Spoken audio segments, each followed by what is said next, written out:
Bright morning, everyone. I'm Lopez Maran, and today let's talk about the Asian regionalism. First, regionalism refers to the strengthening of the shared identity among countries located in the same geographic area. These countries work together to achieve common goals such as improving economic cooperation, trade, and cultural connection. So second is ASEAN. ASEAN, or the Association of Southeast Asian Nations, is a regional organization made up of countries in Southeast Asia. Its purpose is to promote cooperation, peace, stability, and economic growth among its member nations. So the lastly, or the third, integration. Integration means the process of countries working more closely together by creating formal agreements and collaborations. This helps them achieve shared economic, political, and social-cultural goals. And overall, regionalism, Asian, and integration help countries in Southeast Asia cooperate and grow stronger together. That's all. Thank you. Good day everyone. I'm Jomelyn Largosa and today I'm going to talk about Asian regionalism. First, let's understand what regionalism means. Regionalism is when countries in the same region work together to solve common problems and improve their development. Since instead of facing challenges alone, these countries cooperate and support each other. So now, let's talk about Asia itself.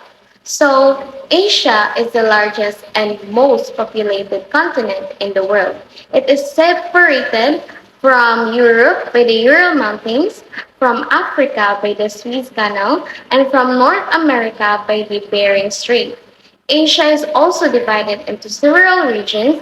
This includes Central Asia, East Asia, South Asia, Southeast Asia, and the Middle East. Each region has its own cultures, traditions, and also histories.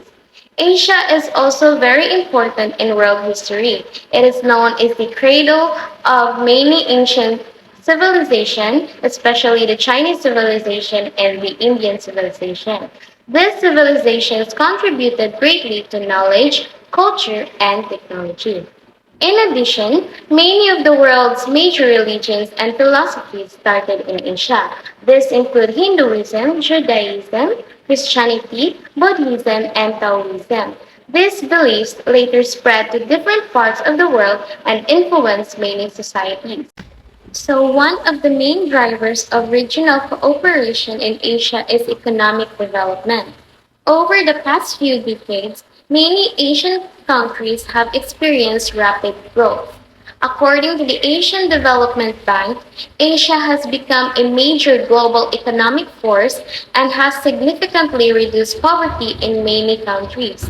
Because their economies are interconnected, cooperation between countries becomes very important. However, Asia also faces several challenges that require cooperation among multiple countries.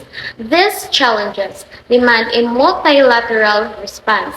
The first challenges are security challenges.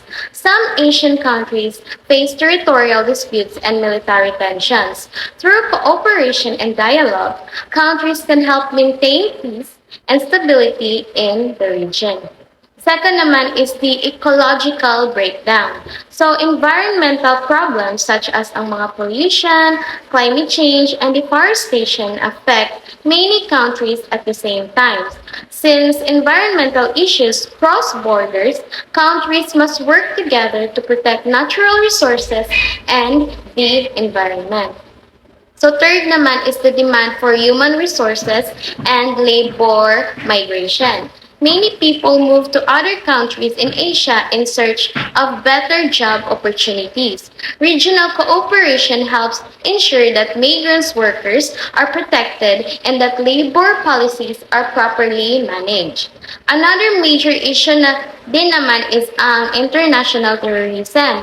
Terrorist groups sometimes operate across borders, so countries must cooperate by sharing information and strengthening security efforts. In addition is also ang mga epidemics and diseases.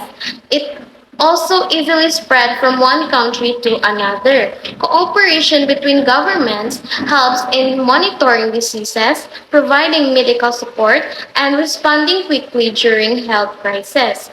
And now naman, ang last challenge is ang drug trafficking.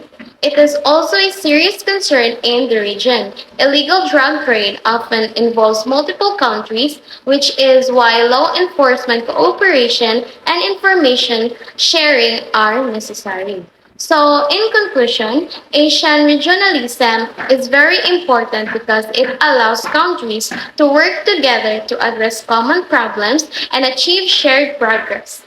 Through cooperation, Asian nations can strengthen their economies, improve security, protect the environment, and also promote stability across the region. So that's all for my report.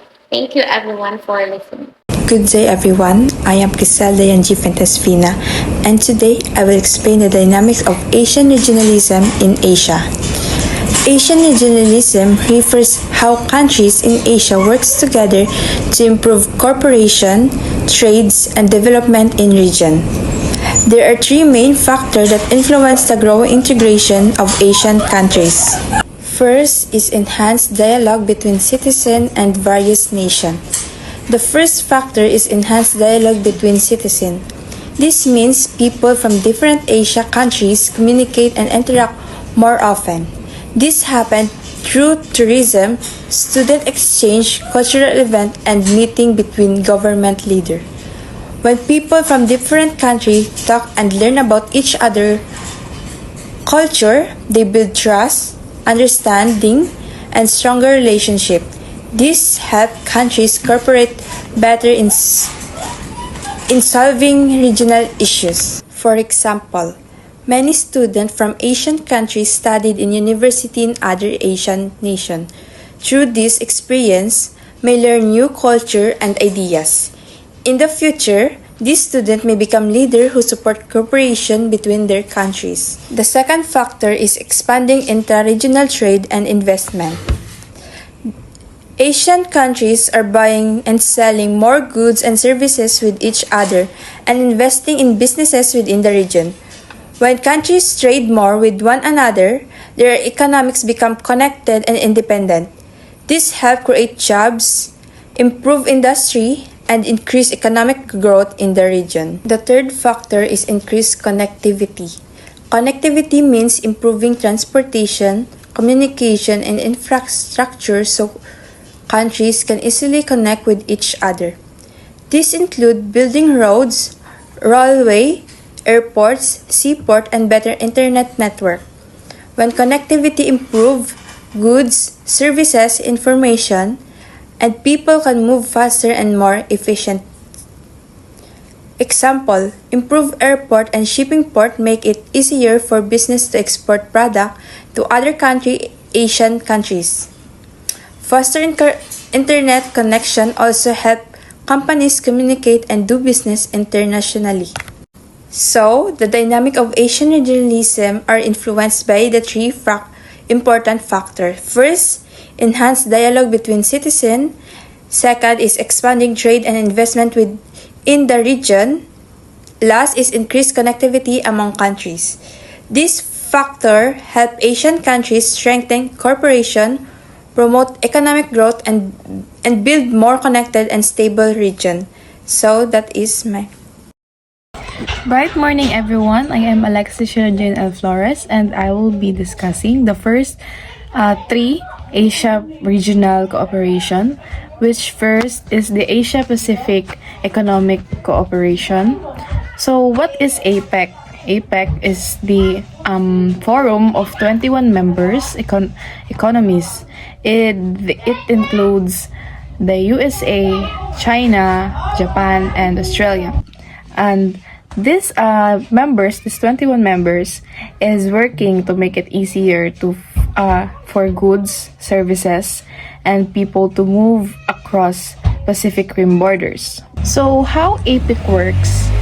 So they are by speeding up customs, creating better business climates, and aligning regulations so a product doesn't need 21 different sets of standards to be sold across the region. But APEC is not just about trading. Uh, it's about ensuring growth, sustainable, and inclusivity. Their project helps rural communities gain digital skills and help indigenous women export their products. It also tackles new challenges from climate change and pandemic planning. So it has a unique process. It's both bottom up and top down.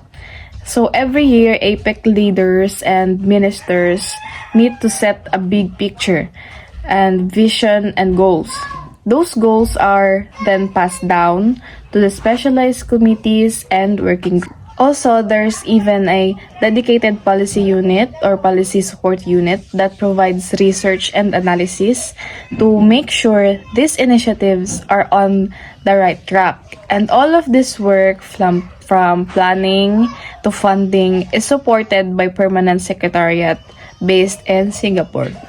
So, APEC works by consensus. Leaders set the vision, the committees create projects, and permanent secretariat in Singapore keeps everything running. There are no binding treaties, just a voluntary commitments backed by training and capacity building to help members reach their goals. Now, let's talk about the East Asia Summit or the EAS. So, kung ang APEC is a region's economic engine, the East Asia Summit naman is a premier strategic dialogue. And EAS is an annual leaders-led forum focused on the big picture, which is the political, security, and economic challenges facing in the Indo-Pacific region. So, Asian-centered process, it is bringing together the 10 members of ASEAN with 8 key partners, which are the Australia, China, India, Japan, New Zealand, South Korea, Russia, and the United States. So how does it actually work? Or what are the purpose of EAS? There are 3 main purpose, which first is the strategic dialogue. It is a unique venue where leaders can discuss sensitive regional security issues from maritime security to geopolitical tensions in a way that fosters trust and cooperation, not conflict. Second is the regional architecture. It is act as the cornerstone of the region's security framework, strengthening bonds and promoting a peaceful, stable environment. Third is the functional cooperation, which beyond the security, the EAS tackles real-world priorities like energy security, disaster management, education, and of course, food security. So we've heard about APEC and EAS. Now let's talk about the Asia-Pacific community. So if APEC and EAS is a formal body, APC is a less formal and more visionary, a vision for what a truly integrated collaborative region could look like. So the goal of this community are ambitious actually, to achieve sustainable, inclusive, innovative economic growth that improves living standards for everyone. So how would we get there? There are visions rest on the several key pillars. First is the regional economic integration.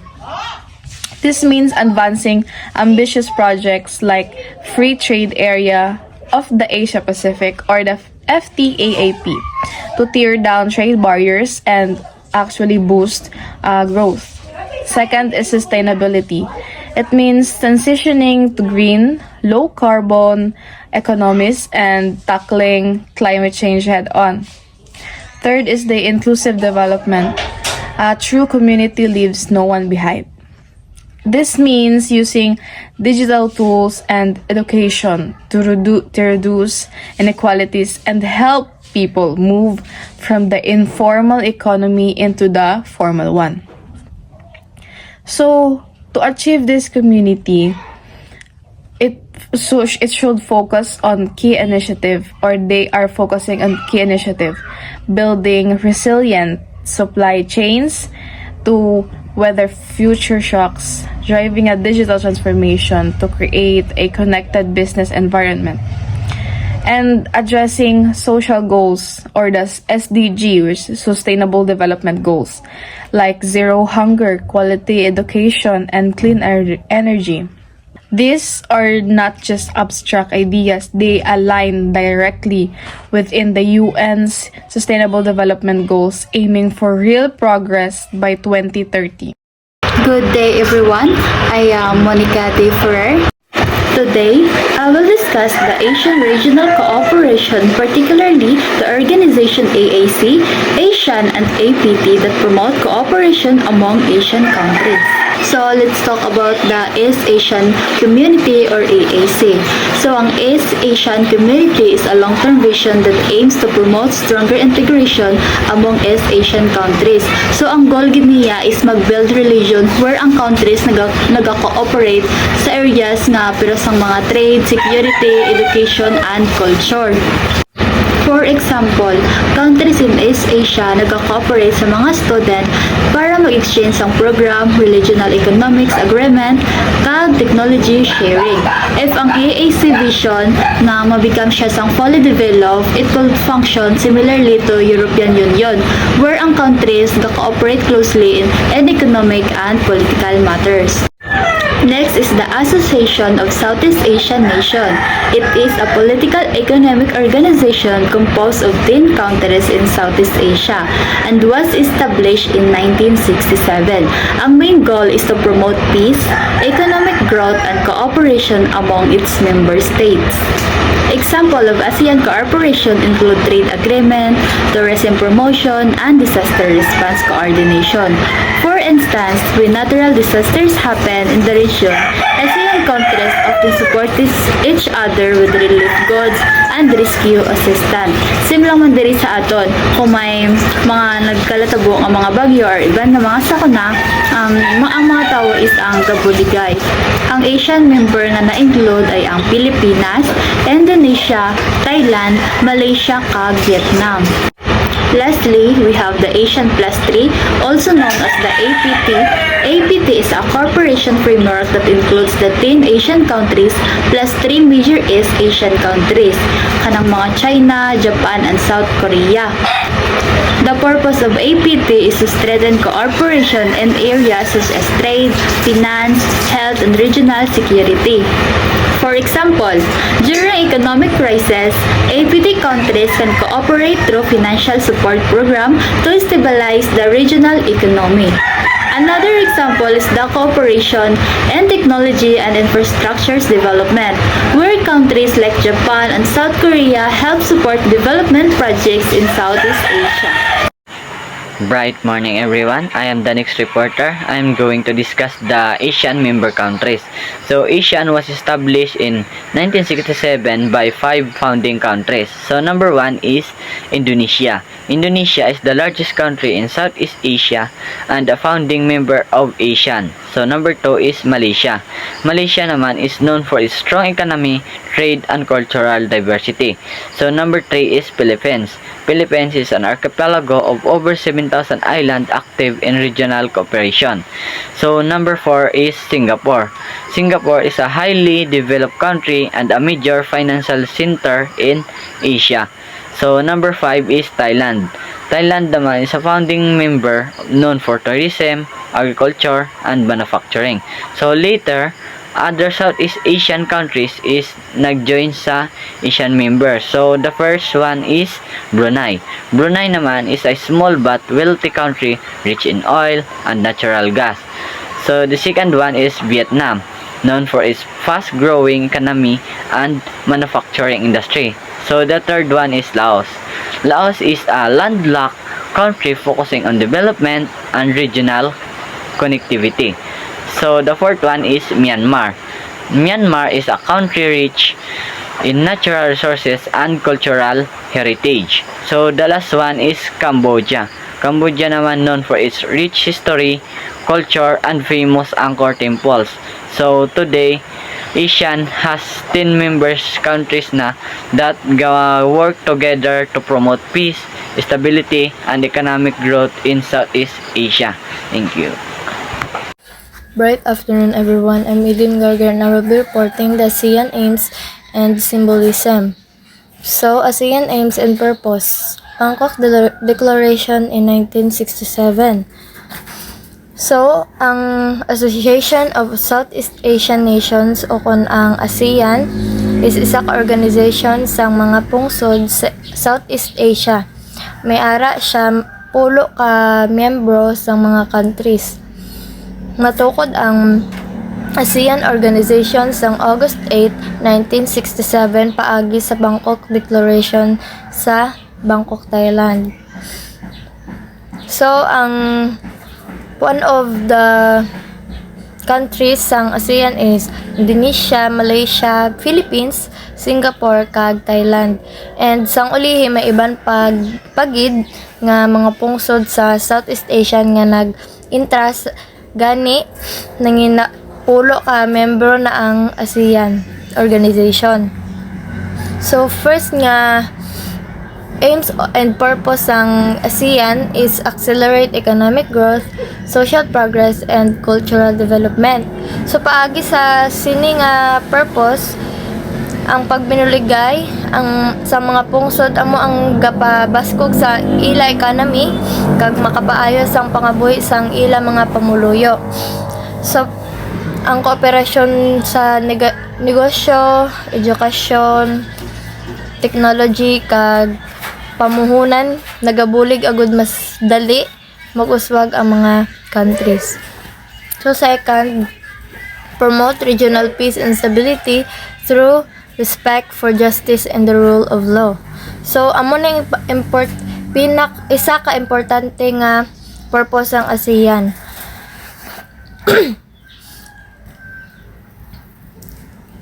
Sa ASEAN nga ginahingadlan sa mga membro nga mga countries ang pagrespeto sa isa kag isa, pagsunod sa international nga batas kag pagresolba sa mga problem paagi sa malinong nga pag-istoryahanay. Paagi sini nga kooperasyon ginabuligan sang ASEAN nga malikawan ang tensyon, mapadayon ang katawhay sang Southeast Asia. So next is ASEAN flag symbolism. First is 10 stalks of paddy or rice nga nag-represent sang pag-isa kag pagkilala sa mga membro nga pungsod. Ang disenyo sang bandera may mga simbolo nga nagapakita sang mga prinsipyo kag katuyuan sang organisasyon. So first is the 10 stalks of paddy or rice. Ang napulo ka uhay sang humay gani sa tunga sang flag nagrepresent sa pulo ka country sa Southeast Asia nga nagaisa sa pag-amiguhay kag pagbinuligay. Ang rice is importante nga tanom sa rehiyon kag nagasimbolo sang progress, kabuhi kag cooperation sa mga pungsod. Ang pulo ka uhay gani nga nagapakita man sang kusog sang paghiusa sa mga membro sang ASEAN. So next is ang bilog or the circle nga naga-symbolize ang unity or ASEAN. Ang bilog nagapalibot sa mga rice uhay sa rice nagasimbolo sang paghiusa kag katawhay sang mga membro sang ASEAN. So nagapakita siya sang mga countries nga connected kag handa magbinuligay bilang isa ka community. Ang bilog nagasimbolo man sang stability kag padayon nga cooperation sang iban nga mga countries. So in conclusion, ang ASEAN may importante nga papel sa pagpalig-on sang cooperation kalinong kag progress sa Southeast Asia. Paagi sa mga prinsipyo sang Bangkok Declaration kag simbolismo sang ASEAN flag. Ginapakita sang ASEAN ang pag-isa, pag-amiguhay kag pareho nga handom sa mga membro nga pungsod para sa mas maayo nga palaboton sang rehiyon. Thank you. Right day everyone, my name is Isabel Lamoko and now I'll be discussing the three pillars of ASEAN. First, what is ASEAN? ASEAN is the Association of Southeast Asian Nations, or ASEAN is a regional organizations formed by countries in Southeast Asia to promote peace, stability, economic growth, and cooperation among its member states. Three pillars. We have political security community, economic community, and socio-cultural community. First, what is political security pillar? So, the Asian Political Security Community or APSC, ka-focus na sila about sa peace, security, and sang political cooperation among Asian countries. Ilan nga goal para to ensure there is stability, peace, and security in Southeast Asia. Next is nga ang political security pillar is important or vital because this pillar gina-prevent nila ang Southeast Asia mag-cause sang war, gina-maintain nila ang regional peace, ginapa-strength nila ang diplomatic relationships nila, tapos ga-promote sila sang human rights and democracy. And lastly, gina-improve ni nila ila cooperation security. So without this, ang economic development would be difficult. Second pillar is the economic community. This pillar, aim ni sila mag-create a single market and production based in Southeast Asia. Gina-allow nila mag-free flow of goods, services, investments, skilled labor, and capital dira sa Asian countries. Para makabulig, increase sa ilang trade, mag-attract investments, tapos mag-create more job opportunities dira silang region. Through these pillars, ASEAN strengthens cooperation among its member states and work toward a peaceful, economically strong Southeast Asia. We have the socio-cultural pillar of ASEAN. This pillar, ka-focus ni sila sa mga tao sa Southeast Asia. Ang ilang gina-improve nila ang quality of life, well-being, and unity of Asian citizens. The social cultural pillar, ka-promotes ni sila sa mga cooperation in areas such as education, healthcare, environmental protection, cultural preservation, and social inclusivity. Through these programs, ang Asian countries ga-address ni sila sa mga social issues and gina-ensure nila nga ang development ga-benefits from all members of society. Tapos, another important concept related to ASEAN is integration. Ang integration, refers na sila sa mga process of countries becoming more connected and unified in political, economic, and social aspects. So according to some theorists, integration becomes possible when there is increased on social interactions among people, shared values and ideas, and rapid economic growth with the region. Through these efforts, ASEAN aims to create a more stronger, more unified, and people-centered community in Southeast Asia. Good day everyone, I am Fretzel D. Himungala. Today, I'll be discussing the 4 core characteristics of the ASEAN Economic Community, or AEC. These are the pillars that transform 10 diverse nations into a single powerhouse economy. First, we have the single market and production base, free flow of goods, services, investment, capital, and skilled labor. This is the foundation of the AEC designed to facilitate the 5 free flows. By removing barriers, we allow businesses and workers to operate across borders as easily as they do within their own countries. For example, think about how easy it is to buy a car made in Thailand while living in the Philippines without paying massive import taxes. Because of the ASEAN Trade in Goods Agreement or ATIGA, most tariffs between member states have been eliminated.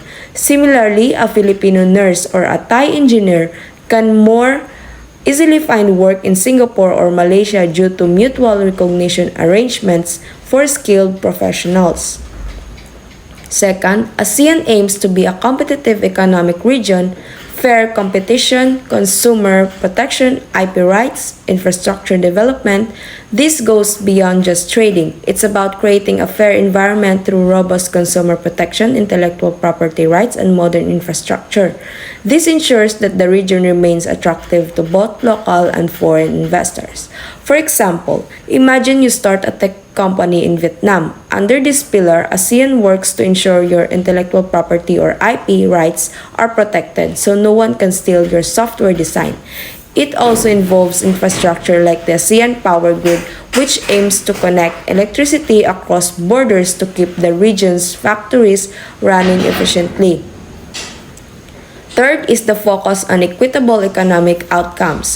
Focus on SME development and initiatives to bridge the development gap, recognizing that member states are at different stages of growth.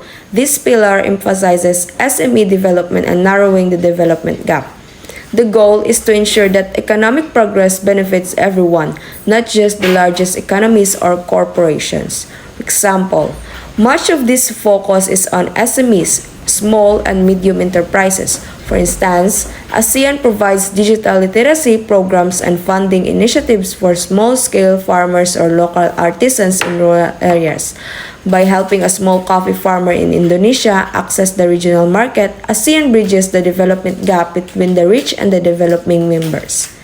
Finally, we have the integration into the global economy. Maintaining ASEAN centrality in global supply networks, ASEAN does not want to be an isolated bloc. By maintaining ASEAN centrality in global supply networks, the region ensures it remains a vital influential player in international trade and global value chains. For example, a perfect instance of this is the RCEP Regional Comprehensive Economic Partnership.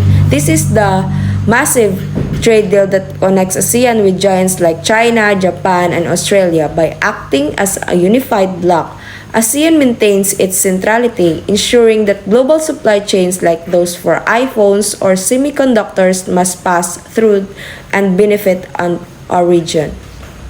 In conclusion, these four characteristics don't just exist on paper.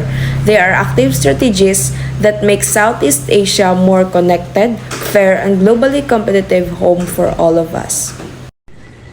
I am Jennifer Francisco, the last report of Group 2. My topic is Isan Shosu Cultural Community Characteristic. 1. Empowering. Engage stakeholder and encourage people participation.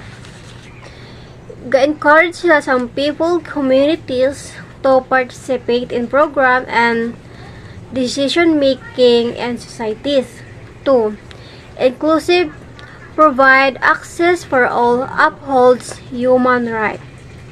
Example, it ensures equal opportunities for everyone and protects human rights regardless of background.